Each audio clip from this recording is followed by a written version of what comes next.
अज्ञानी बाबा का ज्ञान, यंत्रणेवर कसला येतोय ताण, ह्याला ताणून हान त्याला ताणून हान. अरे कोणची योजना कुठे आहे बाबा, कशी राबवली बाबा, गुणवत्तापूर्ण राबवली का, त्या कामाचा दर्जा, गुणवत्ता, क्वालिटी कोण तपासणार, कसला ताण येतो यंत्रणेला. यंत्रणा कामाला लावायची अरे, पण ती काम जलयुग शिवारचं काम असू दे किंवा जलताराचं काम असू दे किंवा शेतरस्त्याचं काम असू दे, ते होतंय का नीट, कोणचा येतोय ताण, हे चांगलं झालंय का वंगळ झालंय कुणालाच बघायला नाही. काही कशाचंच कुणाला काही नाही. शेतरस्ता नीट होतोय का, जलयुग शिवारचं काम नीट झालंय का, त्याचे माप, गुणवत्ता, दर्जा, खोली, रुंदी कशाचंच काही नाही. कुणाचंच कुणावर नियंत्रण नाही, कुणाचंच कशावर लक्ष नाही. जलयुग शिवार योजना मोप चांगली आहे शेतीला शाश्वत पाणी पुरवठा करण्यासाठी.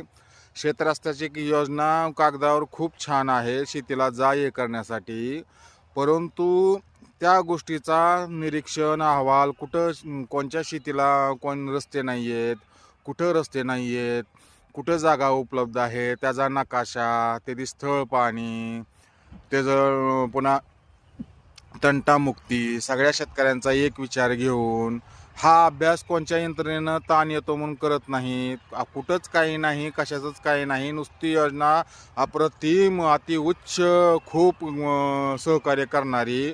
हमी भाव खरेदी कुठं आहे, कुठं हमी भाव मिळतोय, शेतकऱ्यांना भाव मिळतोय, बाजारपेठ, कृषी उत्पन्न बाजार समिती, फेडरेशन, एवढ्या सगळ्या उत्तम दर्जेदार यंत्रणा असूनही शेतकऱ्यांचे प्रश्न सुटत नाहीत.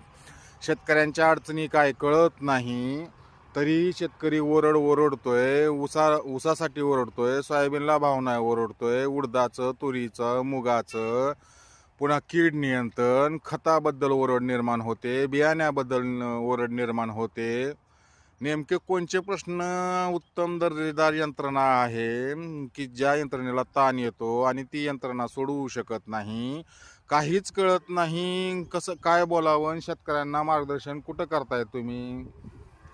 शेतकऱ्यांचं मार्गदर्शन, सहकार्य, नेमकं निरीक्षण, कोणत्या योजना, कुठल्या योजना, वाटाणे खा, फुटाणे खा, बटाटे खा, AI टेक्नॉलॉजीने खा, तंत्रज्ञानाने खा, सॅटेलाईट सोडून खा.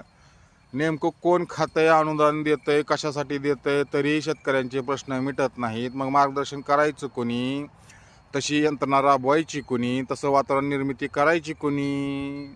येतोय ताण.